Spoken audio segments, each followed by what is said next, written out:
delegate from India. Thank you, Mr. President. India welcomes the delegation of Nepal led by His Excellency Mr. Kamal Thapa, Deputy Prime Minister and Minister of Foreign Affairs. Mr. President, the people of Nepal, having endured a devastating earthquake in April 2015, are facing another tough challenge during the ongoing political transition.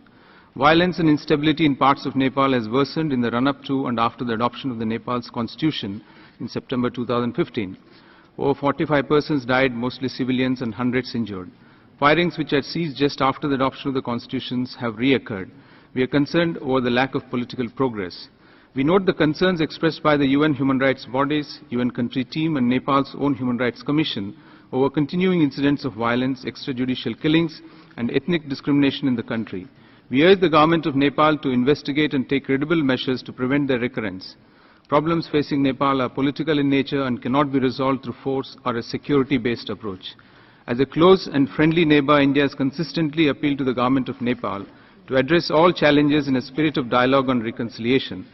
We recommend the government of Nepal to consolidate the constitution building and democratization process by accommodating all sections of Nepal to enable broad-based ownership and participation, ensure effective functioning of Truth and Reconciliation Commission and full implementation of its recommendations, including prosecution of those responsible for violent insurgency, ensure the independence and financial autonomy of the National Human Rights Commission and set up an independent commission for children and women.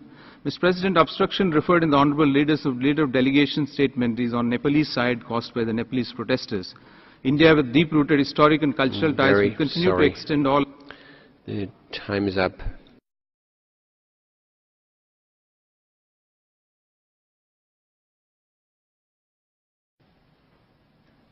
It's being mentioned here also that after the promulgation of the Constitution, 45 people have died. That is not true. Those unfortunate incidents had taken place before the promulgation of the Constitution. Yes, in the Madhes, the southern plain, in around 8 districts out of 75 districts, some Madhes-based political parties have started agitation demanding some changes in the Constitution.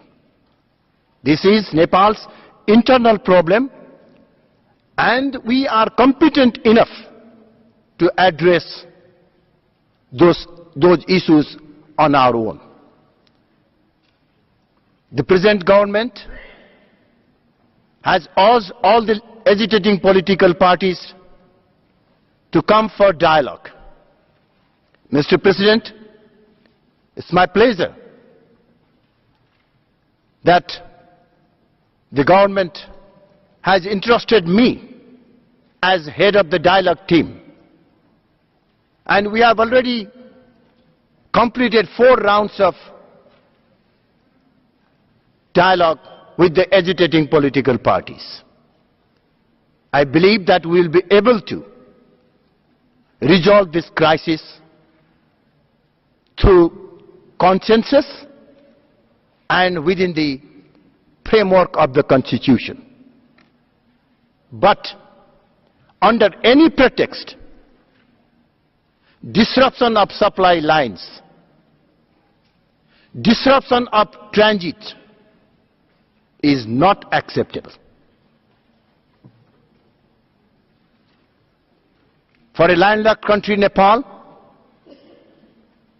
this has become a very serious issue because of the disruption of supply lines, especially fuels and essential commodities. Almost all educational institutions are forced to be closed. Mr. President, more than 2,000 industries are closed. Tourism has badly affected. In the overall economy, It's very unfortunate, Mr. President, that the massive earthquake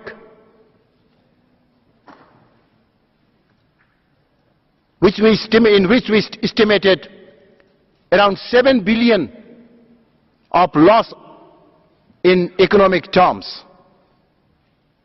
This crisis, in last 2.5 months alone, it's estimated that more than $5 billion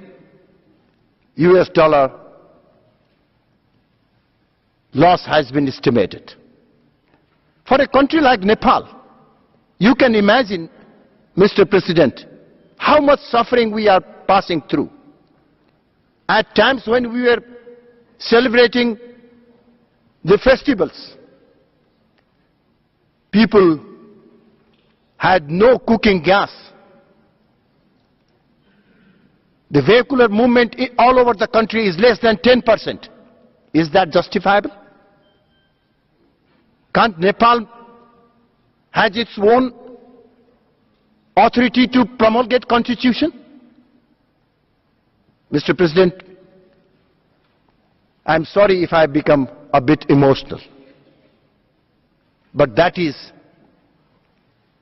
I think, what we are suffering today.